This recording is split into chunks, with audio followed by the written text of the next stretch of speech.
Today is going to be good. We have made it to the Sands Space History Center, Space, Florida. It actually is kind of cool because it's next to the SpaceX office, which you can see over there. There's some kind of device over there which takes things into space, one assumes. There's an ocean and some palm trees. And I believe this is where Space Force resides. But we're going to head on into the Sands Space History Center at this point.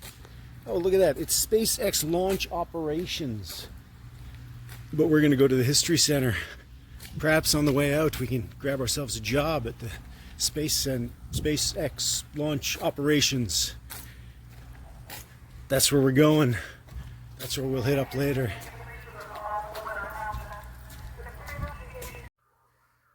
So this then is the overview, Cape Canaveral Space Force Station.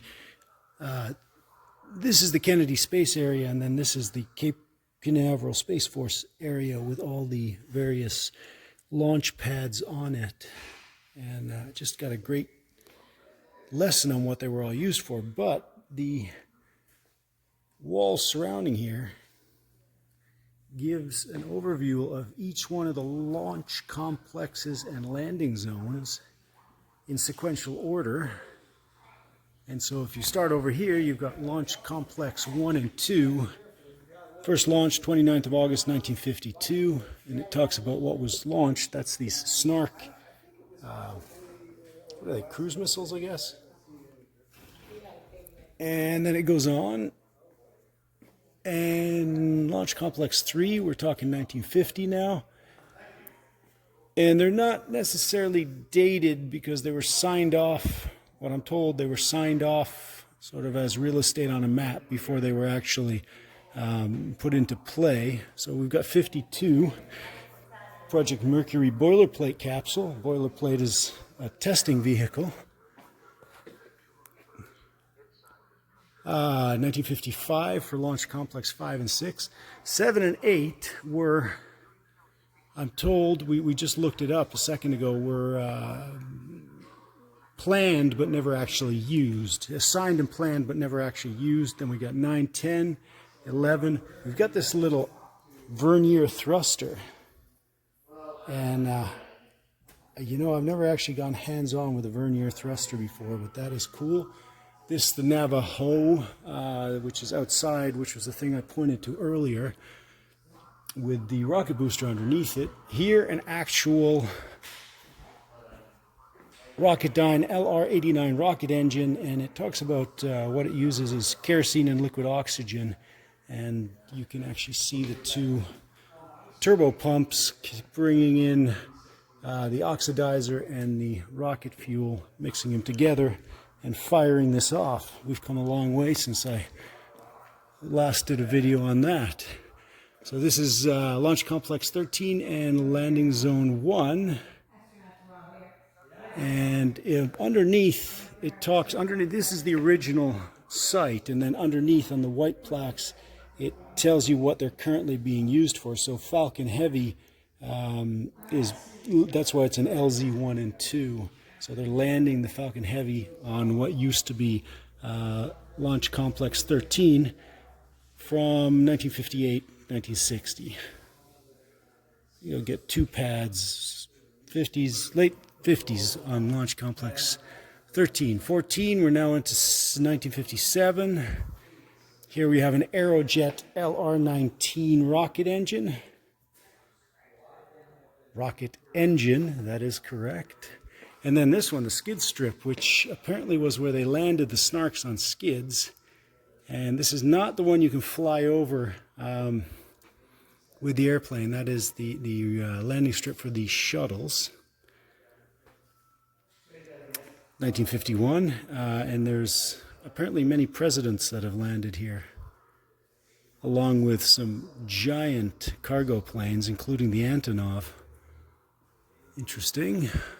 Talks about sea launches. Launch Complex 16 active, and at the bottom there you can see the current iteration. Some good 1960s green right here. And this is obviously on a motion sensor because it got me the first time it turned on. Some artifacts including, and this is cool, this is a heat shield, a used heat shield piece in epoxy. And it shows the actual burn down at the top. I found that really cool. And then thrusters from Gemini. Devices.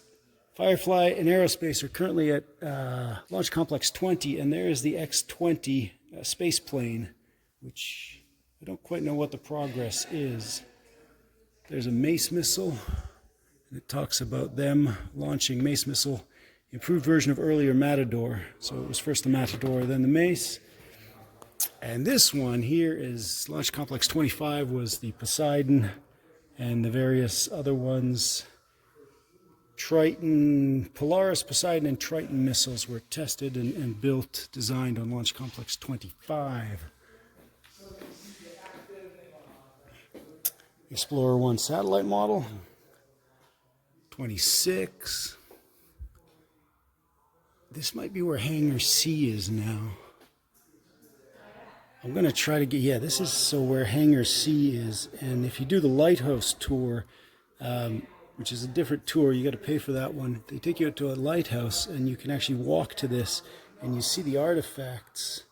The actual artifacts are stored out here and in Hangar C. So I'm going to try to make it out there at some point. Wind tunnel testing.